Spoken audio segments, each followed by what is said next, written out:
നമസ്കാരം. വാർത്താമഴയിലേക്ക് എല്ലാ പ്രേക്ഷകർക്കും സ്വാഗതം. ഇന്ന് ഇതുവരെ പുറത്തുവന്ന വളരെ പ്രധാനപ്പെട്ട വാർത്തകളായിരിക്കും ഇനി നമ്മൾ വാർത്താമഴയിൽ പരിശോധിക്കുക. തെരഞ്ഞെടുപ്പ് കമ്മീഷനിലെ 2 അംഗങ്ങളെ നിയമിക്കാൻ പ്രധാനമന്ത്രി അധ്യക്ഷനായ സമിതി ഈ മാസം 15-ന് യോഗം ചേരും. ലോക്സഭാ തെരഞ്ഞെടുപ്പ് അടുത്തിരിക്കെ കമ്മീഷൻ അംഗം അരുൺ ഗോയൽ രാജിവെച്ചത് മുഖ്യ തെരഞ്ഞെടുപ്പ് കമ്മീഷണറോടുള്ള അഭിപ്രായ ഭിന്നതയെ തുടർന്നാണ് എന്നാണ് സൂചന. BJP ടിക്കറ്റിൽ മത്സരിക്കാനാണോ അരുൺ ഗോയൽ രാജിവെച്ചതെന്ന് കോൺഗ്രസ് വക്താവ് ജയറാം രമേശ് ചോദിച്ചു. കാണാം ഇന്നത്തെ ലീഡ് സ്റ്റോറി.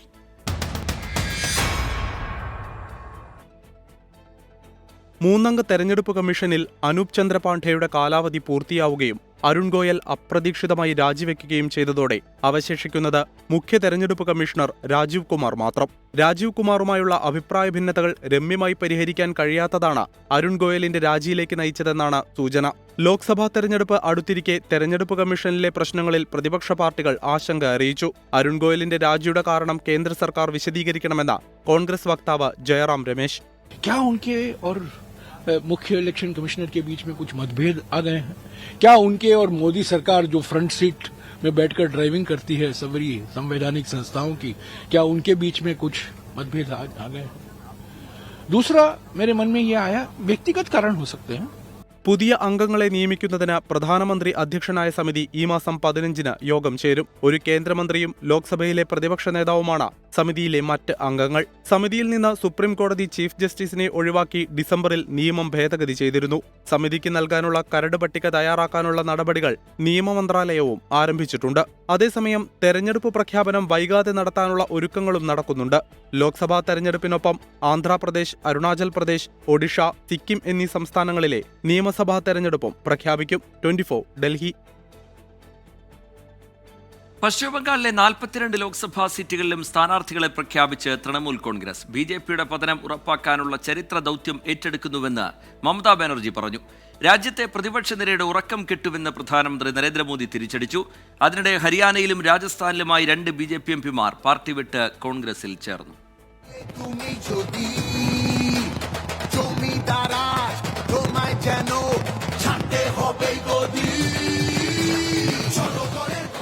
വങ്കനാട്ടിൽ BJPയെ നേരിടാൻ തങ്ങൾക്ക് തനിച്ച് സാധിക്കുമെന്ന് വ്യക്തമാക്കുകയാണ് തൃണമൂൽ കോൺഗ്രസ്.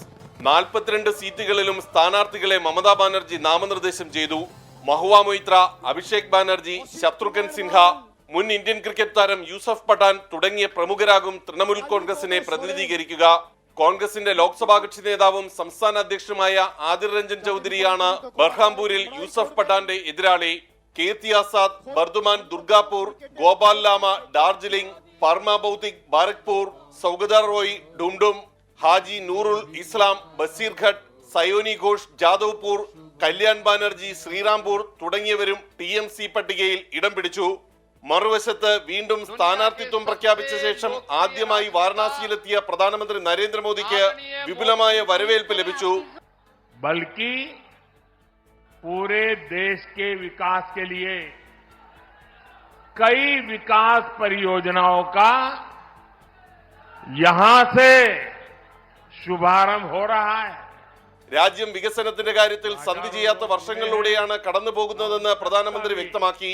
വികസനം സാധാരണക്കാരന്റേതായി അനുഭവവേദ്യമാകുന്ന ഈ കാലം മുൻകാലങ്ങളിൽ നിന്നും ഭിന്നമാണ്.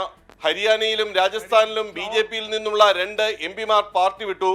BJP വിട്ട ബ്രിജേന്ദ്ര സിംഗ് കോൺഗ്രസ് അധ്യക്ഷൻ മല്ലികാർജുൻ ഖാർഗെയിൽ നിന്ന് പാർട്ടി അംഗത്വം സ്വീകരിച്ചു. 2014 കോൺഗ്രസ് വിട്ടാണ് പിതാവിനൊപ്പം ബ്രിജേന്ദ്ര സിംഗ് BJPയിൽ ചേർന്നത്. BJPയുടെ തെരഞ്ഞെടുപ്പ് സമിതിയുടെ കൂടിക്കാഴ്ചകളും ചർച്ചകളും ഇതിനിടെ ഡൽഹിയിൽ പുരോഗമിക്കുകയാണ്. ഇന്ന് നടക്കുന്ന സ്ഥാനാർത്ഥി നിർണയ സമിതി യോഗത്തിന് ശേഷം 2ാം ഘട്ട പട്ടിക പ്രഖ്യാപിക്കുകയാണ് പാർട്ടിയുടെ ലക്ഷ്യം. R രാധാകൃഷ്ണൻ, 24 ഡൽഹി. രാജ്യസഭയിൽ ഭൂരിപക്ഷം കിട്ടിയാൽ ഭരണഘടന മാറ്റിയെഴുതുമെന്ന് BJP MP.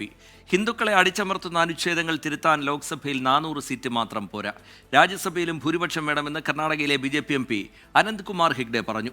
തെരഞ്ഞെടുപ്പ് റാലിക്കിടയിലായിരുന്നു വിവാദ പരാമർശം. പ്രസ്താവനയ്ക്കെതിരെ കോൺഗ്രസ് രംഗത്തെത്തി. ನಮಗೆ ಲೋಕಸಭೆಯಲ್ಲಿ ಬಹುಮತ ಇದೆ, 2/3 ಮೆಜಾರಿಟಿ ಇದೆ. ರಾಜ್ಯಸಭೆಯಲ್ಲಿ ನಮಗೆ 2/3 ಮೆಜಾರಿಟಿ ಇದೆ, ಅಲ್ಪ ಬಹುಮತ ಇದೆ. ರಾಜ್ಯ ಸರ್ಕಾರಗಳಲ್ಲಿ ನಮಗೆ ಬೇಕಾಗಿರ್ತಕ್ಕಂಥ ಬಹುಮತ ಇಲ್ಲ. ಸಂವಿಧಾನವನ್ನ ತಿದ್ದುಪಡಿ ಮಾಡಬೇಕಾದ್ರೆ ಏನು ಮೂಲಭೂತವಾಗಿ ಸಂವಿಧಾನವನ್ನು ಸಂಪೂರ್ಣವಾಗಿ ತಿರುಚಿದ್ರು ಕಾಂಗ್ರೆಸ್ನವರು ಅದರಲ್ಲಿ ಬ್ಯಾಡದೇ ಇರೋದನ್ನೆಲ್ಲ ತುರುಕಿದ್ರು. ವಿಶೇಷವಾಗಿ ಇಡೀ ಹಿಂದೂ ಸಮಾಜವನ್ನ ದಮನಿಸುವಂತಹ ರೀತಿಯಲ್ಲಿ ಕಾನೂನನ್ನು ತಂದಿಟ್ಟಿದ್ರು. ಇದೆಲ್ಲವೂ ಬದಲಾಗಬೇಕಾದ್ರೆ ಈ ಮೆಜಾರಿಟಿಯಲ್ಲಿ ಆಗುವುದಿಲ್ಲ. കേരളത്തിൽ തെരഞ്ഞെടുപ്പ് ആവേശം.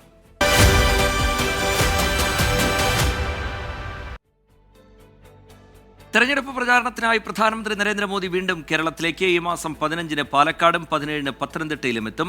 NDA സ്ഥാനാർത്ഥി പ്രഖ്യാപനത്തിന് ശേഷം ഇതാദ്യമായാണ് പ്രധാനമന്ത്രി കേരളത്തിലേക്ക് എത്താൻ പോകുന്നത്. അതേസമയം മുന്നണിയെ പ്രതിസന്ധിയിലാക്കി തുഷാർ വെള്ളാപ്പള്ളിയും PC ജോർജും തമ്മിലുള്ള പോര് തുടരുകയാണ്.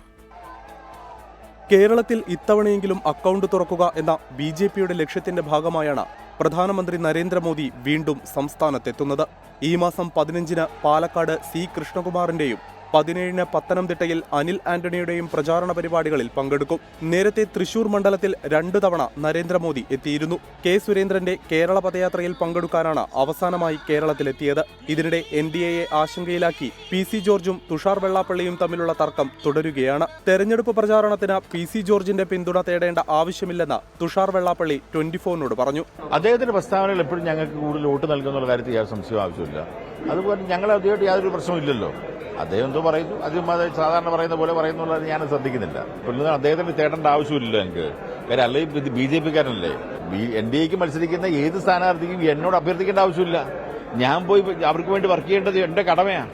അതേസമയം കേരളത്തിൽ ഇത്തവണയും BJP ഒരു സീറ്റിലും ജയിക്കില്ലെന്ന് പാർട്ടി വിട്ട് CPIM-ൽ ചേർന്ന AK നസീർ പ്രതികരിച്ചു. 24 കോട്ടയം. തെരഞ്ഞെടുപ്പ് പ്രഖ്യാപനം അടുത്തതോടെ സംസ്ഥാനത്ത് പ്രചാരണം സജീവമാക്കിയിരിക്കുകയാണ് മുന്നണികൾ. ആരോപണ പ്രത്യാരോപണങ്ങളുമായി നേതാക്കൾ കളം നിറഞ്ഞു തുടങ്ങി. സ്ഥാനാർത്ഥി പട്ടികയിൽ കോൺഗ്രസ് വനിതകളെ പരിഗണിച്ചില്ലെന്ന് വിമർശിച്ച ഷമാ മുഹമ്മദ് പാർട്ടിയുടെ ആരുമല്ലെന്ന് KPCC അധ്യക്ഷൻ K സുധാകരൻ പറഞ്ഞു. ലോക്സഭാ തെരഞ്ഞെടുപ്പിന്റെ പ്രഖ്യാപനം മാർച്ച് 14-നകം ഉണ്ടാകുമെന്ന് വ്യക്തമായതോടെ സംസ്ഥാനത്തെ തെരഞ്ഞെടുപ്പ് രംഗം ചൂടുപിടിക്കുകയാണ്. സ്ഥാനാർത്ഥി പ്രഖ്യാപനത്തിന് പിന്നാലെ UDF സ്ഥാനാർത്ഥികൾ റോഡ് ഷോയിലൂടെ മണ്ഡലങ്ങളിൽ സജീവമാകുന്നു. നേരത്തെ തന്നെ സ്ഥാനാർത്ഥി പ്രഖ്യാപനം കഴിഞ്ഞ LDF മണ്ഡലം കൺവെൻഷനുകളിലേക്ക് കടന്നു. BJPയുടെ നേതൃത്വത്തിലുള്ള NDA സ്ഥാനാർത്ഥികളുടെ സ്വീകരണവും പൗരപ്രമുഖരെ സന്ദർശിക്കുന്ന പരിപാടികളിലുമാണ്. സ്ഥാനാർത്ഥി പട്ടികയിൽ വനിതകളെ പരിഗണിച്ചില്ലെന്ന ഷമാ മുഹമ്മദിന്റെ ആരോപണം KPCC പ്രസിഡന്റ് K സുധാകരൻ തള്ളി. അതൊക്കെ അവരോട് ചോദിച്ചാൽ മതി, അവരൊന്നും പാർട്ടിന്റെ ആരുമല്ല. രാഹുൽ ഗാന്ധിയുടെ വയനാട് സ്ഥാനാർത്ഥിത്വം ഇന്ത്യ മുന്നണിയിൽ ആശയക്കുഴപ്പം സൃഷ്ടിക്കുമെന്ന് ആവർത്തിക്കുകയാണ് CPI. ഇന്ത്യ സഖ്യം ഉയർത്തിപ്പിടിക്കുന്ന രാഷ്ട്രീയം, ആ രാഷ്ട്രീയത്തിന്റെ വിജയത്തിന് വേണ്ടിയാണ് LDF ജയിക്കേണ്ടത്. ആ രാഷ്ട്രീയം വിജയിച്ചാൽ ഞങ്ങൾ ജയിച്ചു. അതിൽ കോൺഗ്രസിന് യാതൊരു പങ്കുമില്ല. കേരളത്തിലെ കോൺഗ്രസ് പ്രത്യേകിച്ചും BJPയുടെ അനുബന്ധമായി മാറിക്കഴിഞ്ഞിരിക്കുന്നു. പ്രധാനമന്ത്രി സ്ഥാനാർത്ഥിയായാണ് രാഹുൽ ഗാന്ധി വയനാട്ടിൽ മത്സരിക്കുന്നതെന്നാണ് കോൺഗ്രസിന്റെ പ്രതികരണം. രാജ്യത്ത് ഭരണത്തിൽ അധികാരത്തിൽ വരുന്ന മുന്നണിയുടെ പ്രധാനമന്ത്രിയാകേണ്ടതായ ഒരു സ്ഥാനാർത്ഥിക്ക് വോട്ട് ചെയ്യാനുള്ള അവസരം ഈ വയനാട്ടിലെ ജനങ്ങൾക്ക് ലഭ്യമാകുന്നു എന്നുള്ളത് ഒരു ചെറിയതായിരിക്കുന്ന തലമൊന്നുമല്ല. വയനാട് പാർലമെന്റ് രാഹുൽ ഗാന്ധിയുടെ സിറ്റിംഗ് മണ്ഡലമാണ്. തൃശൂരിലെ പ്രവർത്തകരോട് ക്ഷോഭിച്ചതിൽ വിശദീകരണവുമായി BJP സ്ഥാനാർത്ഥി സുരേഷ് ഗോപി രംഗത്ത് വന്നു. ആദിവാസികൾ വന്ന് എൻ്റെ പ്രവർത്തകരുടെ മുമ്പിൽ വെച്ച് പറയുന്നു, ഞങ്ങളുടെ വോട്ടുകൾ ചേർത്തിട്ടില്ല, 18 വയസ്സ് തികഞ്ഞ കുട്ടികൾക്ക് വോട്ടില്ല. അപ്പോൾ പിന്നെ എൻ്റെ അണികളെ ഞാൻ വഴക്ക് പറയും. താരപരിവേഷമുള്ളവരെയും ദേശീയ നേതാക്കളെയും പങ്കെടുപ്പിച്ചുകൊണ്ടുള്ള പ്രചരണ പരിപാടികൾക്കാണ് മുന്നണികളുടെ തീരുമാനം. 24 തിരുവനന്തപുരം. പാലക്കാട്ട് നിന്ന് വടകരയിലെത്തിയ ഷാഫി പറമ്പിലിന് ആവേശകരമായ സ്വീകരണമൊരുക്കി കോൺഗ്രസ് പ്രവർത്തകർ. പാലക്കാട്ടെ വൈകാരിക യാത്രയപ്പിന് ശേഷമാണ് ഷാഫി വടകരയിലെത്തിയത്. വടകരയിൽ വൻ ഭൂരിപക്ഷത്തോടെ ജയിക്കുമെന്ന് ഷാഫി പറമ്പിൽ 24-നോട് പറഞ്ഞു.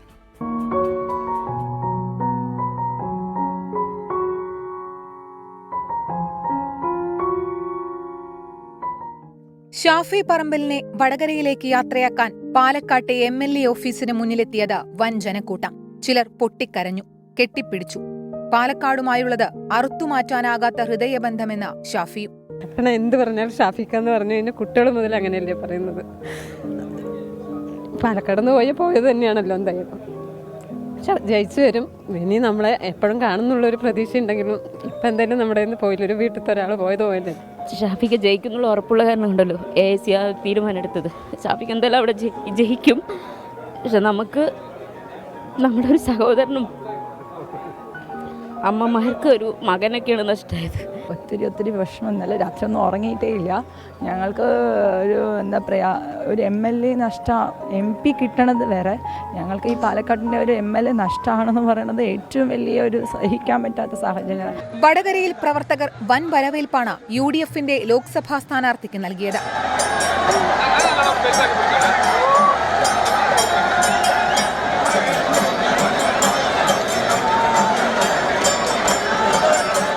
KK രമ MLA ഉൾപ്പെടെ UDFന്റെ മുതിർന്ന നേതാക്കൾക്കും യൂത്ത് കോൺഗ്രസിന്റെയും KSUവിന്റെയും യുവ നേതാക്കൾക്കുമൊപ്പം റോഡ് ഷോ.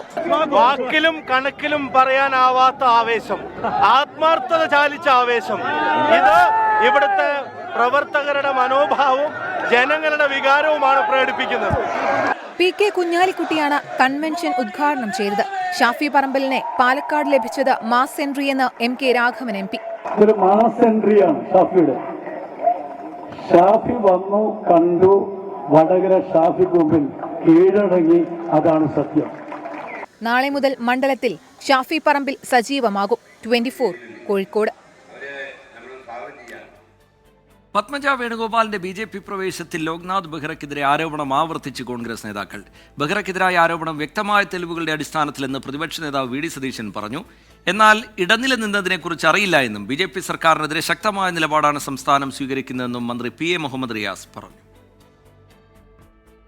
പത്മജ വേണുഗോപാലിനെ BJP പാളയത്തിലെത്തിച്ചതിന്റെ ഇടനിലക്കാരൻ മുൻ DGP ലോക്നാഥ് ബെഹ്റ തന്നെയെന്ന് ആവർത്തിക്കുകയാണ് VD സതീശനും K സുധാകരനും. പിണറായി വിജയനും സംഘപരിവാറിനും ഇടയിലെ ഇടനിലക്കാരൻ ബെഹ്റയാണെന്നും തെളിവുകളുടെ അടിസ്ഥാനത്തിലാണ് ആരോപണങ്ങൾ ഉന്നയിക്കുന്നത് എന്നും പ്രതിപക്ഷ നേതാവ്. ബെഹ്റയ്ക്ക് അതിൽ പങ്കുള്ള കാര്യത്തെക്കുറിച്ച് ഞങ്ങൾക്ക് കൃത്യമായ ബോധ്യമുള്ളതുകൊണ്ടാണ്. ഞങ്ങളുടെ തെളിവുകളുണ്ട്, ഇവര് നിഷേധിക്കട്ടെ, അല്ലെന്ന് പറയട്ടെ, ഞങ്ങൾ ആ തെളിവുകൾ ഹാജരാക്കാം. ബെഹ്റയുടെ ഇടപെടൽ വ്യക്തമെന്ന് കണ്ണൂരിലെ UDF സ്ഥാനാർത്ഥി K സുധാകരൻ. സംഭവത്തിൽ അദ്ദേഹത്തിന് പങ്കുണ്ട് എന്നത് ഒരു യാഥാർത്ഥ്യമാണ്. അതേസമയം പത്മജ വേണുഗോപാലിന്റെ BJP പ്രവേശനത്തിന് ലോക്നാഥ് ബെഹ്റ ഇടനില നിന്നതിനെക്കുറിച്ച് അറിയില്ല എന്നായിരുന്നു മന്ത്രി PA മുഹമ്മദ് റിയാസിന്റെ പ്രതികരണം. നേതാക്കൾ BJPയിലെത്തുന്നത് കോൺഗ്രസ് നേതൃത്വം പരിശോധിക്കണമെന്നും റിയാസ് പറഞ്ഞു. കോൺഗ്രസിൽ നിന്നും ആളുകൾ ഇങ്ങനെ പോകുന്നതിൽ യഥാർത്ഥത്തിൽ എന്താണ് കാരണമെന്ന് കോൺഗ്രസ് പാർട്ടിയുടെ നേതൃത്വം പഠിച്ച് അത് തിരുത്താനാണ് അവർ തയ്യാറാവേണ്ടത്. BJP ഗവൺമെന്റിനോട് പോരാടാൻ തയ്യാറുള്ളവരാണ് കേരളത്തിലെ LDF ഗവൺമെന്റ്. അത് പൊളിക്കാൻ വേണ്ടി ഇജ്ജാതി വർത്താനം പറഞ്ഞുകൊണ്ടൊന്നും ഒരു കാര്യമില്ല. അതൊക്കെ ജനങ്ങൾക്ക് അറിയുന്ന കാര്യം. പത്മജയുടെ BJP പ്രവേശനവുമായി ബന്ധപ്പെട്ട് UDF LDF പോര് മുറുകുകയാണ്. 24 കോഴിക്കോട്. വന്യമൃഗശല്യം തടയാൻ തീരുമാനങ്ങൾ.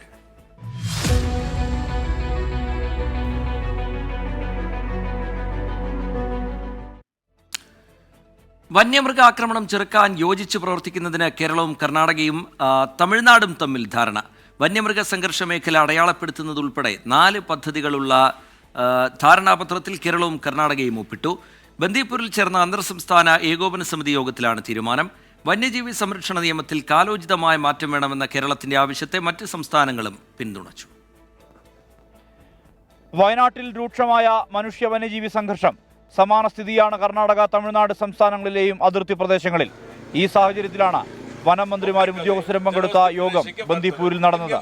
മനുഷ്യ വന്യജീവി സംഘർഷം ലഘൂകരിക്കാൻ ചില തീരുമാനങ്ങൾ യോഗം കൈക്കൊണ്ടു. പ്രശ്നപരിഹാരത്തിന് സഹകരിക്കാൻ 3 സംസ്ഥാനങ്ങളും ധാരണയായി. സംഘർഷബാധിത മേഖലകളുടെ മാപ്പിംഗ് നടത്തും. ഇതിന്റെ കാരണം കണ്ടെത്തും. നടപടികൾ കൈക്കൊള്ളും. പ്രശ്നപരിഹാരത്തിന് അതിവേഗ ഇടപെടൽ സാധ്യമാക്കും. വിദഗ്ധ സേവനം, വിഭവ സഹകരണം, വിവര കൈമാറ്റം തുടങ്ങിയവ വേഗത്തിൽ നടപ്പാക്കും. 1972 വന്യജീവി സംരക്ഷണ നിയമം കാലോചിതമായി പരിഷ്കരിക്കണമെന്ന കേരളത്തിന്റെ ആവശ്യത്തെ യോഗത്തിൽ പങ്കെടുത്ത മറ്റ് സംസ്ഥാനങ്ങളും പിന്തുണച്ചു. ഇക്കാര്യത്തിൽ ഐക്യത്തോടെ കേന്ദ്ര സർക്കാരിൽ സമ്മർദ്ദം ചെലുത്തും. 1972 വന്യജീവി സംരക്ഷണ നിയമത്തിൽ കാലോചിതമായ പരിഷ്കാരങ്ങൾ വേണം. 10-50 വർഷത്തിന് മുമ്പുള്ള സാമൂഹ്യ യാഥാർത്ഥ്യമല്ല ഇപ്പോഴുള്ളത്. പ്രവർത്തനങ്ങൾക്കുള്ള ഫണ്ടിന്റെ അപര്യാപ്തത 3 സംസ്ഥാനങ്ങളും നേരിടുന്നതായി യോഗം വിലയിരുത്തി. വംശവർധന ഉൾപ്പെടെയുള്ള മൃഗങ്ങളെ നിയന്ത്രിക്കാൻ നടപടി വേണമെന്ന് കേരളം യോഗത്തിൽ ആവശ്യപ്പെട്ടു. റെയിൽ ഫെൻസിംഗ് അടക്കം ഉള്ള പദ്ധതികൾക്ക് കേന്ദ്രം കാര്യമായി സഹായം നൽകുന്നില്ലെന്നായിരുന്നു കർണാടക വനം മന്ത്രി ഈശ്വർ ഖാണ്ഡ്രയുടെ കുറ്റപ്പെടുത്തൽ. തമിഴ്നാട് വനം മന്ത്രി യോഗത്തിൽ പങ്കെടുത്തില്ല. ഉദ്യോഗസ്ഥർ മാത്രമാണ് പങ്കെടുത്തത്. നോഡൽ ഓഫീസർമാരെ നിയോഗിച്ച് പ്രവർത്തനങ്ങൾ മുന്നോട്ട് കൊണ്ടുപോകാൻ യോഗം തീരുമാനിച്ചു. 3 സംസ്ഥാനങ്ങളിലെയും ഉദ്യോഗസ്ഥലത്തിലെ ആശയവിനിമയം തുടരും. 24 വയനാട്. അതിരപ്പള്ളി ആനക്കയത്ത് സ്വകാര്യ ബസ്സിന് നേരെ പാഞ്ഞെടുത്ത് കാട്ടാന. കാട്ടിൽ മറഞ്ഞിരുന്ന കാട്ടാന പെട്ടെന്ന് പാഞ്ഞെടുക്കുകയായിരുന്നു. ബസ് വേഗത്തിൽ മുന്നോട്ടെടുത്തതിനാൽ അപകടം ഒഴിവായി. 15 മിനിറ്റോളം റോഡിൽ നിലയുറപ്പിച്ച കാട്ടാനയെ വനപാലകർ പിന്നീട് തുരത്തി. ആനയ്ക്ക് മദപ്പാടുണ്ട് എന്ന സൂചനയെ തുടർന്ന് വനവകുപ്പ് ജാഗ്രതാ നിർദ്ദേശം നൽകിയിട്ടുണ്ട്.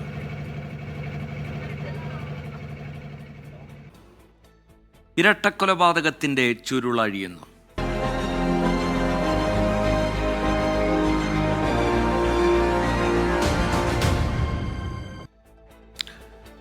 കട്ടപ്പന ഇരട്ടക്കൊലപാതക കേസിൽ വയോധികന്റെ മൃതദേഹാവശിഷ്ടം കണ്ടെത്തി. കാക്കാട്ടുകടയിലെ വാടക വീട്ടിൽ മുറിക്കുള്ളിൽ കുഴിച്ചുമൂടിയ നിലയിലായിരുന്നു മൃതദേഹം.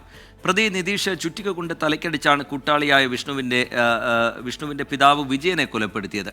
വിഷ്ണുവിന്റെ സഹോദരിയുടെ നവജാത ശിശുവിനെ കൊന്നു കുഴിച്ചുമൂടിയ സ്ഥലത്ത് പോലീസ് പരിശോധന തുടങ്ങി. 7 മണിക്കൂർ നീണ്ട തെളിവെടുപ്പിനോട് പ്രതി നിതീഷ് പൂർണ്ണമായും സഹകരിച്ചു. വിജയനെ കൊലപ്പെടുത്താൻ ഉപയോഗിച്ച ചുറ്റികയും കുഴിച്ചുമൂടിയ സ്ഥലവും പ്രതി പോലീസിന് കാണിച്ചു കൊടുത്തു. മൃതദേഹാവശിഷ്ടം പൂർണ്ണമായും പുറത്തെടുത്ത് ഇൻക്വസ്റ്റ് നടപടികൾ പൂർത്തിയാക്കി പോസ്റ്റ്മോർട്ടത്തിനായി കോട്ടയം മെഡിക്കൽ കോളേജിലേക്ക് മാറ്റി. പ്രതി കാണിച്ചതനുസരിച്ച് ഒരു ബോഡി റിമൈൻസ് കിട്ടിയിട്ടുണ്ട്. ഇൻക്വസ്റ്റും പോസ്റ്റ്മോർട്ടം ഓൺഗോയിങ് ആണ്. അന്വേഷണത്തിൽ ആയതുകൊണ്ട് ഇപ്പോൾ കൂടുതൽ വെളിപ്പെടുത്താൻ പറ്റില്ല. കൂടുതൽ പിന്നെ പറയാം. വിജയന്റെ തലയ്ക്ക് ചുറ്റിക കൊണ്ട് അടിക്കുകയായിരുന്നു പ്രതി. അങ്ങനെയാണ് കുറ്റസമ്മതം. അത് പ്രകാരം കാണിച്ചു തന്ന ബോഡി കുഴിച്ചിട്ട സ്ഥലം കാണിച്ചു തന്നു. നമ്മളത് റിക്കവർ ചെയ്തിട്ടുണ്ട്. കാർഡ്ബോർഡ് പെട്ടിയിലാക്കി കുഴിച്ചിട്ടിരുന്ന മൃതദേഹം 3ആയി മടക്കിയ നിലയിലായിരുന്നു. ഷർട്ടും പാൻറ്റുമാണ് ധരിച്ചിരിക്കുന്നത്. 3ആയിട്ട് മടങ്ങി ഒരു ചെറിയ കുഴിയിൽ ഒരു കാർഡ്ബോർഡ് കൂടിനകത്ത് പാൻറ്റും ഷർട്ടും ധരിച്ചാണ് കാണപ്പെട്ടത് മൃതദേഹം. കാർഡ്ബോർഡ് കൂടിനകത്ത് സെല്ലോട്ടൊപ്പൊക്കെ ഒട്ടിച്ച് പാൻറ്റും ഷർട്ടും ധരിച്ചിട്ടുണ്ട്. പിന്നെ അഴുകിയ നിലയിലാണ് മൃതദേഹം കാണപ്പെടുന്നത്. ഒട്ടേറെ ദുരൂഹതകൾ നിറഞ്ഞതാണ് കക്കാട്ടുകടയിലെ വീടെന്ന് പഞ്ചായത്ത് അംഗം രമാ മനോഹരൻ. കുഴിച്ചിട്ട മുറിയുടെ ഒരു 3 അടിയോളം അകലത്തിലാണ് ഒരു കുഴി എടുത്തിരിക്കുന്നത്. ആ കുഴി മൂടിയിട്ടുണ്ട്. പക്ഷേ മൂടിയത് വ്യക്തമായിട്ട് മൂടിയിട്ടില്ല. സിമെന്റ് ഇട്ട് തറയൊക്കെ ഇപ്പോഴും ഒരു കുഴിയായിട്ട് തന്നെയാണ് കിടക്കുന്നത്. വ്യത്യസ്തമായിട്ട് തന്നെ നടക്കുന്നത്. നമുക്ക് കണ്ടാൽ അത് മനസ്സിലാകുന്ന വീടിന്റെ അകം മൊത്തം പ്ലാസ്റ്റിക് കൂടുകളും ചാക്കുകളും ഒക്കെയാണ്, തുണിയും ഒക്കെ ആയിട്ട് ഇങ്ങനെ കെട്ടിവെച്ചിരിക്കുക. 2016 നവജാത ശിശുവിനെ കൊലപ്പെടുത്തിയ കേസിൽ നിതീഷ്, കൊല്ലപ്പെട്ട വിജയൻ, മകൻ വിഷ്ണു എന്നിവർ പ്രതികളാണ്. കുഞ്ഞിന്റെ കാലിൽ വിജയൻ പിടിക്കുകയും നിതീഷ് മൂക്കും വായും തുണി കൊണ്ട് മൂടി ശ്വാസം മുട്ടിച്ച് കൊലപ്പെടുത്തുകയുമായിരുന്നു. മൃതദേഹം മറവു ചെയ്യാൻ വിഷ്ണു സഹായിച്ചു. മൃതദേഹാവശിഷ്ടത്തിനായി പോലീസ് തിരച്ചിൽ തുടങ്ങി. വിഷ്ണുവിന്റെ സഹോദരിക്കും നിതീഷിനും ജനിച്ച കുഞ്ഞിനെ നാണക്കേട് ഭയന്നാണ് കൊലപ്പെടുത്തിയതെന്നാണ് മൊഴി. വിഷ്ണുവും നിതീഷും കഴിഞ്ഞ ദിവസം മോഷണത്തിനിടെ പിടിയിലായതോടെയാണ് നാടിനെ ഞെട്ടിച്ച ഇരട്ടക്കൊലപാതകത്തിന്റെ ചുരുളഴിഞ്ഞത്. 24 ഇടുക്കി. ഡൽഹി കേശവ്പൂരിൽ കുഴൽക്കിണറിൽ വീണ യുവാവിനായുള്ള മണിക്കൂറുകൾ നീണ്ട രക്ഷാപ്രവർത്തനം വിഫലം. മരിച്ചയാളെ തിരിച്ചറിഞ്ഞിട്ടില്ല. വിശദമായ അന്വേഷണം ആവശ്യപ്പെട്ട് മന്ത്രി അതിഷി മർലേന ചീഫ് സെക്രട്ടറിക്ക് കത്തയച്ചു. കേശവ്പൂരിലെ സീവേജ് ട്രീറ്റ്മെന്റ് പ്ലാന്റിനടുത്തുള്ള കുഴൽക്കിണറിൽ വീണ യുവാവിനായി നടത്തിയ 15 മണിക്കൂർ നീണ്ട രക്ഷാദൌത്യമാണ് വിഫലമായത്. വൈകിട്ട് 3 മണിയോടെ മൃതദേഹം NDRF സംഘം പുറത്തെടുത്തു. മരിച്ച യുവാവിന് 30 വയസ്സിനടുത്ത് പ്രായമുണ്ടെന്നാണ് വിലയിരുത്തൽ. ഇന്ന് പുലർച്ചെ 1 മണിയോടെയാണ് അപകട വിവരം അഗ്നിരക്ഷാസേന അറിയുന്നത്. പ്രദേശത്തെ ഒരു ചെറിയ മുറിക്കുള്ളിലെ കുഴൽക്കിണറിലാണ് യുവാവ് വീണത്. കിണറിന്റെ മേൽമൂടിയിലെ പൂട്ട് തകർന്ന നിലയിലാണ് കണ്ടെത്തിയതെന്ന് മന്ത്രി അതിഷി പറഞ്ഞു. വീഴ്ച പറ്റിയ ഉദ്യോഗസ്ഥർക്കെതിരെ നടപടിയെടുക്കാനും ചീഫ് സെക്രട്ടറിക്ക് നിർദ്ദേശം നൽകി. കുഴൽക്കിണറിൽ യുവാവ് എങ്ങനെ വീണു എന്നതിൽ ദുരൂഹത തുടരുകയാണ്. മോഷണ ശ്രമത്തിനിടെ അബദ്ധത്തിൽ കുഴൽക്കിണറിൽ വീണതാകാമെന്നാണ് പോലീസ് നിഗമനം. മരിച്ചയാളുടെ ബന്ധുക്കൾ പോലീസുമായി ബന്ധപ്പെട്ടില്ലെന്നാണ് വിവരം. ആശിഷ് മട്ടിനോടൊപ്പം R. അച്യുതൻ, 24 ഡൽഹി. വാർത്താമഴയിലേക്ക് വീണ്ടും. കേരള സർവകലാശാല യുവജനോത്സവത്തിനിടെ SFI പ്രവർത്തകർ കയ്യേറ്റം ചെയ്തെന്നാരോപിച്ച് KSU നടത്തിയ പ്രതിഷേധത്തിനിടെ അസാധാരണ സംഭവങ്ങൾ. പ്രധാന വേദിയിലേക്ക് തള്ളിക്കയറിയ പ്രവർത്തകരെ പോലീസ് ബലം പ്രയോഗിച്ച് നീക്കി. JS സിദ്ധാർത്ഥ് മരിച്ചിട്ടും SFI ആക്രമണം തുടരുന്നുവെന്ന് പ്രതിപക്ഷ നേതാവ് VD സതീശൻ ആരോപിച്ചു. SFIയെ വിമർശിച്ച് CPI സംസ്ഥാന സെക്രട്ടറി ബിനോയ് വിശ്വം രംഗത്തെത്തി. ഗവൺമെന്റ് ലോ കോളേജിലെ ഒപ്പന ടീമിനൊപ്പം വന്ന KSU പ്രവർത്തകരെ SFI കയ്യേറ്റം ചെയ്തെന്നാരോപിച്ചായിരുന്നു പ്രതിഷേധങ്ങളുടെ തുടക്കം. SFI പ്രവർത്തകരെ അറസ്റ്റ് ചെയ്യണമെന്നാവശ്യപ്പെട്ട് സെനറ്റ് ഹാളിലെ പ്രധാന വേദിയിൽ പ്രതിഷേധം.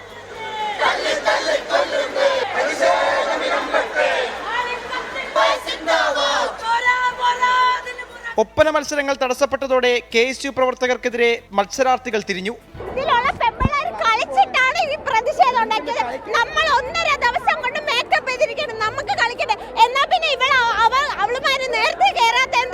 പ്രതിഷേധിച്ചവരെ പരിഹസിച്ച് സംഘാടക സമിതി പാട്ടിട്ടതോടെ സംഘർഷം. തുടർന്ന് ബലം പ്രയോഗിച്ച് പോലീസ് പ്രവർത്തകരെ അറസ്റ്റ് ചെയ്ത് നീക്കി. യുവജനോത്സവം മനഃപൂർവ്വം അലങ്കോലപ്പെടുത്താനാണ് KSU ശ്രമമെന്ന് SFIയുടെ ആരോപണം. ഇന്നുണ്ടായത് ലോ കോളേജിലെ വിദ്യാർത്ഥികൾ, ആ ലോ കോളേജിലെ വിദ്യാർത്ഥികളോട് നിങ്ങൾ ചോദിച്ചു നോക്കൂ. അല്ല ശരിക്കും എങ്കിൽ പിന്നെ KSU ഇങ്ങനെ പ്രതിഷേധിക്കുന്നതിന്റെ പിന്നിൽ എന്താണ്? അവർക്ക് വ്യക്തിമായ പൊളിറ്റിക്സ് ഉണ്ടല്ലോ. അവർ ഈ കലോത്സവത്തെ മോശപ്പെടുത്തുക എന്നുള്ള രൂപത്തിലേക്കല്ല അവർ മാറുന്നത്. KSU ഭാരവാഹികളെ സംരക്ഷിക്കുമെന്ന് പ്രതിപക്ഷ നേതാവ് VD സതീശൻ. ഈ ക്രിമിനലുകളെ നിയന്ത്രിക്കാൻ ഈ സംസ്ഥാനത്ത് ആരുമില്ലേ? അവരെ നിയന്ത്രിക്കാൻ പോലീസും അതുപോലെ പാർട്ടിയും CPM-ഉം തയ്യാറായില്ലെങ്കിൽ ഞങ്ങളുടെ കുട്ടികളുടെ സംരക്ഷണം ഞങ്ങൾ ഏറ്റെടുക്കും എന്ന് പറയാൻ ഞാൻ ഈ അവസരം ഉപയോഗിക്കാം. SFIക്കെതിരെ CPI സംസ്ഥാന സെക്രട്ടറി ബിനോയ് വിശ്വം രംഗത്തെത്തി. SFI നാമധാരികൾ നടത്തുന്നത് സംഘടനയ്ക്ക് നിരക്കാത്തതെന്ന് രൂക്ഷ വിമർശനം. SFI നാമധാരികൾ മഹത്തായ ലക്ഷ്യങ്ങളുള്ള, മഹത്തായ ആദർശങ്ങൾ മുറുകെ പിടിക്കേണ്ട, മഹത്തായ ക്രിയേറ്റിവിറ്റിയുടെ കൂടെ നിൽക്കേണ്ട ഒരു സംഘടനയുടെ ഭാഗത്ത് നിന്നുകൊണ്ട് ചെയ്യുന്ന ഇത്ര എല്ലാ പ്രവൃത്തികളും SFI പാരമ്പര്യങ്ങൾക്ക്, SFI രാഷ്ട്രീയത്തിന്, അതിന് ഹിസ്റ്ററിക്ക് പോലും നിരക്കാത്ത ഒന്നാണെന്ന് SFIയെ സ്നേഹിക്കുന്ന എല്ലാവരെ പോലെ ഞങ്ങളും കാണുന്നു. സർവകലാശാല കലോത്സവം നാളെ അവസാനിക്കും. സംഘർഷ സാധ്യതയുള്ളതിനാൽ വേദികളിൽ പോലീസ് സുരക്ഷ ശക്തമാക്കിയിട്ടുണ്ട്. 24 തിരുവനന്തപുരം.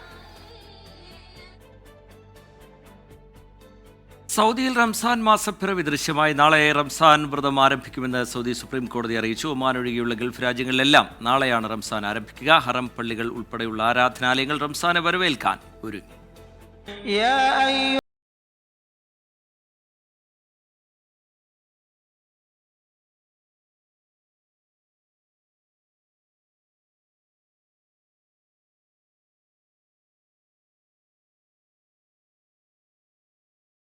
ആരംഭിക്കുമെന്ന് സൗദി സുപ്രീം കോടതി അറിയിച്ചു. സൗദിക്ക് പുറമെ ഭൂരിഭാഗം ഗൾഫ് അറബ് രാജ്യങ്ങളിലും നാളെ തന്നെ റമദാൻ വ്രതം ആരംഭിക്കും. മക്കയിലും മദീനയിലുമുള്ള ഹറം പള്ളികൾ ഉൾപ്പെടെയുള്ള ആരാധനാലയങ്ങളും വാണിജ്യ കേന്ദ്രങ്ങളുമെല്ലാം റമദാനെ വരവേൽക്കാനുള്ള ഒരുക്കങ്ങൾ പൂർത്തിയാക്കി. മനസ്സും ശരീരവും സമ്പത്തുമെല്ലാം ശുദ്ധീകരിക്കുന്ന മാസമാണ് റമദാൻ. പകൽ മുഴുവൻ അന്നപാനീയങ്ങൾ ഉപേക്ഷിച്ചാണ് വിശ്വാസികൾ നോമ്പെടുക്കുന്നത്. വിശുദ്ധ ഖുർആൻ പാരായണവും ദാനധർമ്മങ്ങളും ഉൾപ്പെടെയുള്ള ആരാധനാ കർമ്മങ്ങൾ വർദ്ധിപ്പിക്കും. രാത്രിയിലെ പ്രത്യേക നിസ്കാരമായ തറാവിഹ്, അത്താഴം, ഇഫ്താർ സംഗമങ്ങൾ തുടങ്ങിയവ റമദാൻ മാസത്തിന്റെ പ്രത്യേകതകളാണ്. മക്കയിലേക്കും മദീനയിലേക്കും ലോകത്തിന്റെ വിവിധ ഭാഗങ്ങളിൽ നിന്നുള്ള തീർത്ഥാടകരുടെ ഒഴുക്ക് വർദ്ധിക്കും. തീർത്ഥാടകർക്ക് സുഗമമായി കർമ്മങ്ങൾ നിർവഹിക്കാനുള്ള എല്ലാ ഒരുക്കങ്ങളും ഹറം പള്ളികളിൽ പൂർത്തിയായിട്ടുണ്ട്. റമദാൻ വിഭവങ്ങൾ വാങ്ങിക്കൂട്ടുകയാണ് ഇപ്പോൾ വിശ്വാസികൾ. വാണിജ്യ കേന്ദ്രങ്ങളിലെല്ലാം നല്ല തിരക്കാണ് അനുഭവപ്പെടുന്നത്. റമദാനിൽ സൗദിയിൽ ജോലി സമയം 6 മണിക്കൂറായി നിജപ്പെടുത്തിയിട്ടുണ്ട്. രാജ്യത്തെ എല്ലാ പള്ളികളിലും മുൻ വർഷങ്ങളെ പോലെ ഇഫ്താർ വിരുന്നുകൾ ഇത്തവണയും ഉണ്ടാകുമെന്ന് മതകാര്യ മന്ത്രാലയം അറിയിച്ചു. മറിച്ചുള്ള പ്രചാരണങ്ങൾ മന്ത്രാലയം തള്ളി. ജലീൽ കടമകലം, 24 ജിദ്ദ. റംസാനെ വരവേൽക്കാനുള്ള അവസാനവട്ട തയ്യാറെടുപ്പിലാണ് ഇസ്ലാം മതവിശ്വാസികൾ. റംസാൻ ഒരുക്കത്തിന്റെ ഭാഗമായി നനച്ചുള്ളി എന്നൊരു ചടങ്ങുണ്ട് വിശ്വാസികൾക്കിടയിൽ. എന്താണെന്നല്ലേ സ്റ്റോറി കണ്ടു നോക്കാം. റംസാന് മുന്നോടിയായി ഒരു മാസത്തെ നോമ്പ് തുറക്കും അത്താഴത്തിനും ആവശ്യമായ വിഭവങ്ങൾ ശേഖരിക്കലാണ് ഒരു ഭാഗത്ത് നടക്കുന്നത്. മറുവശത്ത് ശുചീകരണ പ്രവൃത്തിയും.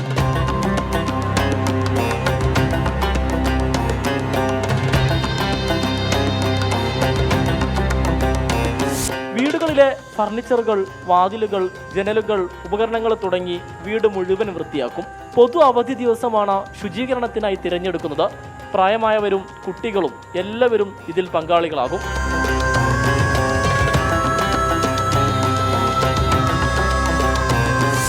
നനച്ചുളി എന്നാണ് ഒരു ദിവസത്തെ ഈ ശുചീകരണ പ്രവൃത്തിയുടെ പേര്.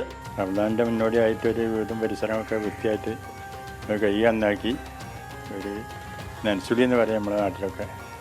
അതിൻ്റെ ഒരു പരിപാടിയാണ്.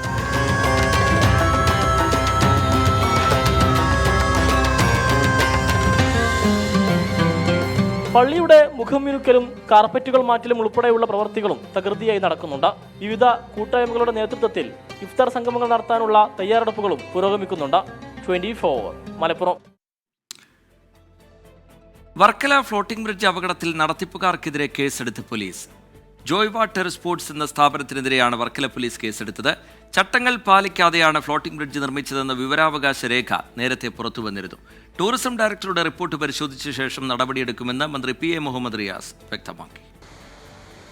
ഫ്ലോട്ടിംഗ് ബ്രിഡ്ജിന്റെ പ്രവർത്തനത്തിൽ ഗുരുതര വീഴ്ച സംഭവിച്ചുവെന്നാണ് വിവരാവകാശ രേഖ. തീരദേശ പരിപാലന ചട്ടങ്ങൾ പാലിക്കാതെയാണ് നിർമ്മാണം നടത്തിയതെന്നും കോസ്റ്റൽ സോൺ മാനേജ്മെന്റിന്റെ അനുമതി വാങ്ങിയിട്ടില്ലെന്നും രേഖയിൽ പറയുന്നു. പരിസ്ഥിതി പ്രവർത്തകനും കോളേജ് അധ്യാപകനുമായ SJ സഞ്ജീവ് നൽകിയ വിവരാവകാശ രേഖയ്ക്കുള്ള മറുപടിയിലാണ് ഇക്കാര്യങ്ങൾ. ടൂറിസം ഡയറക്ടർ PB നൂഹിന്റെ റിപ്പോർട്ട് ലഭിച്ച ശേഷം നടപടിയെടുക്കുമെന്നായിരുന്നു മന്ത്രി PA മുഹമ്മദ് റിയാസിന്റെ പ്രതികരണം. കാലാവസ്ഥയിൽ മാറ്റങ്ങളുണ്ടെങ്കിൽ അതിനനുസരിച്ച് ശ്രദ്ധിക്കേണ്ടതുണ്ട് എന്നൊക്കെയുള്ള വിവരം നേരത്തെ കൊടുത്താണ്. അപ്പോൾ ഇത് എന്തൊക്കെയാണ് എന്നുള്ളത് റിപ്പോർട്ട് കിട്ടിയതിന് ശേഷം ഒരു തീരുമാനം കൈക്കൊള്ളും. പാലം തകർന്നത് ആരുടെ വീഴ്ചയെന്നാണ് പ്രതിപക്ഷ നേതാവിന്റെ ചോദ്യം. ഈ 100 മീറ്റർ കടലിലേക്ക് ഈ പാലം, ഈ ഫ്ലോട്ടിംഗ് ബ്രിഡ്ജ് പണിയാൻ എന്ത് പരിശോധനയാണ്, എന്ത് പഠനമാണ് നടത്തിയിട്ടുള്ളത്, എന്ത് സുരക്ഷാ സംവിധാനമാണ് അതിനകത്ത് ഏർപ്പെടുത്തിയിട്ടുള്ളത്? നിർമ്മാണത്തിൽ അഴിമതിയുണ്ടെന്നും ജുഡീഷ്യൽ അന്വേഷണം വേണമെന്നും സ്ഥലം സന്ദർശിച്ച ശേഷം അടൂർ പ്രകാശ് MP ആവശ്യപ്പെട്ടു. ഇതിനകത്ത് എന്തൊക്കെ അഴിമതി നടന്നു, ഒരു ജുഡീഷ്യൽ അന്വേഷണം ഈ കാര്യത്തിൽ നടക്കണം. ഫ്ലോട്ടിംഗ് ബ്രിഡ്ജിന്റെ നടത്തിപ്പ് ചുമതലയുള്ള സ്വകാര്യ ഏജൻസിക്ക് സംഭവത്തിൽ ഉത്തരവാദിത്തമുണ്ടെന്ന് Varkala municipality chairman KM Laji പറഞ്ഞു. പൂർണ്ണ സുരക്ഷ ഉറപ്പാക്കിയ ശേഷം മാത്രമേ ഇനി ഫ്ലോട്ടിംഗ് ബ്രിഡ്ജ് പ്രവർത്തിപ്പിക്കുവാൻ അനുവദിക്കൂവെന്നാണ് നഗരസഭയുടെ നിലപാട്. 24 തിരുവനന്തപുരം. കോഴിക്കോട് മേപ്പയൂർ പോലീസിനെതിരെ പരാതിയുമായി സൈനികൻ. സ്റ്റേഷനിൽ വിളിച്ചു വരുത്തി മർദ്ദിച്ചു എന്നാണ് മേപ്പയൂർ സ്വദേശി അതുലിന്റെ ആരോപണം. റൂറൽ SPക്ക് പരാതി നൽകി. അവധിക്ക് നാട്ടിലെത്തിയ അതുലിനെ കഴിഞ്ഞ ദിവസം വാഹന പരിശോധനയുമായി ബന്ധപ്പെട്ട് പോലീസ് സ്റ്റേഷനിലേക്ക് വിളിപ്പിച്ചിരുന്നു. ഇന്നലെ രാത്രി മേപ്പയൂർ സ്റ്റേഷനിലെത്തിയപ്പോൾ പോലീസ് ഉദ്യോഗസ്ഥർ മർദ്ദിച്ചെന്നാണ് പരാതി. ഹാൻഡ്കഫ് ഉപയോഗിച്ച് എന്നെ ലോക്ക് ചെയ്തിട്ട് ഇവർ 3 പേര് കൂടി നിന്ന് എന്നെ ചവിട്ടി അടിക്കുകയും ചെയ്തതാണ്. അപ്പോൾ അടിച്ചതിന് ശേഷം എൻ്റെ ഷോൾഡർ ഡൗൺ ആയി. ഷോൾഡർ ഡിസ്ലൊക്കേഷൻ ആയ സമയത്ത് ഞാൻ പറഞ്ഞു, സാർ എൻ്റെ കൈ പെയിൻ ആവുന്നുണ്ട്, എനിക്ക് ഹോസ്പിറ്റലിൽ പോകണമെന്ന്. ഹോസ്പിറ്റലിൽ പോകണമെന്ന് പറഞ്ഞാൽ അവരെന്നെ ഹോസ്പിറ്റലിൽ കൊണ്ടുപോകാതെ നിഷേധിക്കുകയും അവിടെ ഇരിപ്പിക്കുകയും ചെയ്തു. അതിനുശേഷം എന്താണെന്ന് വെച്ചാൽ പുറത്തുനിന്ന് കണ്ട ആരോ എൻ്റെ ഫ്രണ്ട്സിനെ നാട്ടുകാരൊക്കെ അറിയിച്ചതിന് ശേഷം അവരെത്തിയതിന് ശേഷം മാത്രമാണ് അവരെന്നെ കൈവിലങ്ങ് അയച്ചതും. അതിനുശേഷമാണ് ഹോസ്പിറ്റലിൽ കൊണ്ടുപോയത്. അവിടെ നാട്ടുകാരെ ഇടപെട്ട് പ്രശ്നമായതിനു ശേഷം സൈനികനാണെന്ന് അറിയിച്ചിട്ടും കൈവിലങ്ങ് അണിയിച്ചു മർദ്ദിച്ചെന്നാണ് ആരോപണം. വടകര റൂറൽ SPക്ക് അതിലും മുഖ്യമന്ത്രിക്ക് അനന്തപുരി സോൾജിയേഴ്സ് സംഘടനയുടെ നേതൃത്വത്തിലും പരാതി നൽകിയിട്ടുണ്ട്. എന്നാൽ ആരോപണം നിഷേധിക്കുകയാണ് മേപ്പയൂർ പോലീസ്. സ്റ്റേഷനിലെത്തി അതിക്രമം കാണിച്ച അതുലിനെ പിടിച്ചുമാറ്റുക മാത്രമാണ് ചെയ്തതെന്നാണ് പോലീസിന്റെ വിശദീകരണം. 24 കോഴിക്കോട്. തൃശൂർ വെള്ളികുളങ്ങര ശാസ്താംപൂവം ആദിവാസി കോളനിക്ക് സമീപത്തെ വനത്തിൽ മരിച്ച നിലയിൽ കണ്ടെത്തിയ കുട്ടികളുടെ മൃതദേഹം സംസ്കരിച്ചു. മരണത്തിൽ ദുരൂഹതയില്ല എന്നാണ് പ്രാഥമിക നിഗമനം. മരണകാരണം കണ്ടെത്താൻ ആന്തരിക അവയവങ്ങൾ രാസപരിശോധനയ്ക്ക് അയച്ചു. കഴിഞ്ഞ 2-ാം തീയതി കാണാതായ 8 വയസ്സുള്ള അരുൺകുമാറിന്റെയും 15 വയസ്സുള്ള സജിക്കുട്ടന്റെയും മൃതദേഹങ്ങളാണ് ഇന്നലെ കാടിനുള്ളിൽ കണ്ടെത്തിയത്. തൃശൂർ മെഡിക്കൽ കോളേജ് ആശുപത്രിയിൽ പോസ്റ്റ്മോർട്ടം പൂർത്തിയാക്കിയ മൃതദേഹങ്ങൾ ഉച്ചയോടെ ബന്ധുക്കൾക്ക് വിട്ടു നൽകി. ശാസ്താംപൂവം ഊരിലെത്തിച്ച മൃതദേഹങ്ങൾ വൈകിട്ടോടെ സംസ്കരിച്ചു. മരണത്തിൽ ദുരൂഹതയില്ലെന്ന് പ്രാഥമിക നിഗമനം. മരത്തിൽ നിന്ന് വീണതിന്റെ ലക്ഷണം കുട്ടികളുടെ ശരീരത്തിലുണ്ട്. മൃതദേഹം കണ്ടെത്തിയ സ്ഥലത്ത് സജി 100 മീറ്റർ ദൂരം ഇഴഞ്ഞു നീങ്ങിയതിന്റെ ലക്ഷണവുമുണ്ട്. അരുൺകുമാറിന്റെ മൃതദേഹത്തിന് 5 ദിവസത്തെയും സജിക്കുട്ടന്റെ മൃതദേഹത്തിന് 3 ദിവസത്തെയും പഴക്കമുണ്ടെന്നാണ് കരുതുന്നത്. മരണകാരണം വ്യക്തമാകാൻ ആന്തരിക അവയവങ്ങൾ രാസപരിശോധനയ്ക്ക് അയച്ചു. പരിശോധനാ ഫലം ലഭിച്ചാൽ കൂടുതൽ വ്യക്തത വരും. പോലീസ് വിശദമായ അന്വേഷണം തുടരുകയാണ്. 24 തൃശൂർ. വാർത്താമഴയിലേക്ക് വീണ്ടും. ഐ ലീഗ് ഫുട്ബോളിൽ ഗോകുലം കേരള FCക്ക് സമനില കുരുക്ക്. റിയൽ കശ്മീർ FCയോടാണ് സമനില വഴങ്ങിയത്. കോഴിക്കോട് EMS സ്റ്റേഡിയത്തിൽ നിന്ന് സമീർ C മുഹമ്മദ് തയ്യാറാക്കിയ റിപ്പോർട്ടിലേക്ക്. ആവേശകരമായ മത്സരം പക്ഷേ സമനിലയിലാണ് കലാശിച്ചത്. ആദ്യ പകുതി ഗോൾ രഹിതമായിരുന്നു. പക്ഷേ രണ്ടാം പകുതി നല്ല ആത്മാർത്ഥമായി രണ്ട് ടീമുകളും കളിക്കുന്ന കാഴ്ചയാണ് നമ്മൾ കണ്ടത്. ആദ്യം ഗോകുലം കേരള FCയാണ് ഒരു ഗോൾ വഴങ്ങി. തൊട്ടുപിറകെ 2-ാം മിനിറ്റിൽ തന്നെ അത് തിരിച്ചടിക്കുന്ന ഒരു കാഴ്ച നമ്മൾ കണ്ടു. വളരെ മനോഹരമായ ഒരു മത്സരം തന്നെയാണ് ഇന്ന് കാഴ്ചവെച്ചത്. 65-ാം മിനിറ്റിലാണ് ഗോകുലം ഗോൾ വഴങ്ങിയത്. 67-ാം മിനിറ്റിൽ അത് തിരിച്ചടിക്കാനും കഴിഞ്ഞു. അതിൽ നിർണായകമായിട്ടുള്ളത് PN നൗഫലിൻ്റെ പാസ്സായിരുന്നു. നൗഫൽ ഇപ്പോൾ നമുക്കൊപ്പം ചെയ്യുന്നുണ്ട്. ഇന്ന് സമനില കൊണ്ട് തൃപ്തിപ്പെടേണ്ടി വന്നു. വിജയം കിട്ടിയില്ല. എന്നാലും നല്ല രീതിയിലുള്ള ഒരു കളി കാഴ്ചവെക്കാൻ കഴിഞ്ഞു തന്നെയാണ്. ടീം നന്നായി കളിച്ചു, കുഴപ്പമില്ല. എല്ലാവരും ചെയ്യേണ്ട കാര്യങ്ങൾ കറക്റ്റ് ചെയ്യുന്നുണ്ട്. പക്ഷേ ചില മാച്ചുകൾ അങ്ങനെയല്ല. കളിപ്പോൾ അടുപ്പിച്ച് 2-3 കളി, ഇപ്പോൾ ഒരു കളി ഡ്രോ ആയി, 2 കളി ലോസായി. ആ 3 കളി നമ്മൾ നിർണായക കളിയിനി. പക്ഷേ അത് കിട്ടിയിരുന്നെങ്കിൽ നമുക്ക് ഒന്നുകൂടി പോയിന്റ് അടിസ്ഥാനത്തിൽ ലീഡായിരുന്നു. നിർഭാഗ്യവശാൽ നമ്മൾ 3 കളി ഇങ്ങനെ ആയി. തുടർച്ചയായ 6 ജയങ്ങളുടെ ഒരു അകമ്പടിയിലാണ്. പിന്നീട് 2 ലോസും, പിന്നെ ഇപ്പോൾ സമനിലയും. ഇനിയുള്ള ഓരോ മത്സരവും നിർണായകമാണ്. ഇനിയും 5 മാച്ചുണ്ട്. നമുക്ക് 4 ഹോം മാച്ച് വരെ അവേ മാച്ച് ഉണ്ട്. ഇനിയുള്ള മാച്ച് നമുക്ക് നിർണായകമാണ്. മാക്സിമം എല്ലാവരും കഴിയണത്ര രീതിയിൽ നല്ലതായി കളിക്കാൻ നോക്കും. പിന്നെ കളിയാണ് പറയാൻ പറ്റില്ല, നമ്മൾ പോയിന്റ് കുറച്ച് അടിയിലാണുള്ളത്. പക്ഷെ ചിലപ്പം ഓപ്പോസിറ്റ് ടീം തോക്കാനുസരിച്ച് നമുക്ക് പോയിന്റ് നമ്മൾ ജയിക്കുന്നതനുസരിച്ച് പോയിന്റ് എടുത്ത് സ്ഥലം കിട്ടുമ്പോൾ മാറാൻ ചാൻസ് ഉണ്ട്. എന്തായാലും നമ്മളെന്തായാലും വിട്ടില്ല, എന്തായാലും മാക്സിമം എല്ലാവരും എഫേർട്ട് എടുത്ത് കളിക്കാൻ ശ്രമിക്കുന്നുണ്ട്. നേരത്തെ 2ാം സ്ഥാനത്തായിരുന്നു ഉണ്ടായിരുന്നത്, ഇപ്പോൾ 4ാം സ്ഥാനത്തേക്ക് മാറുന്നൊരു ഘട്ടമാണ്.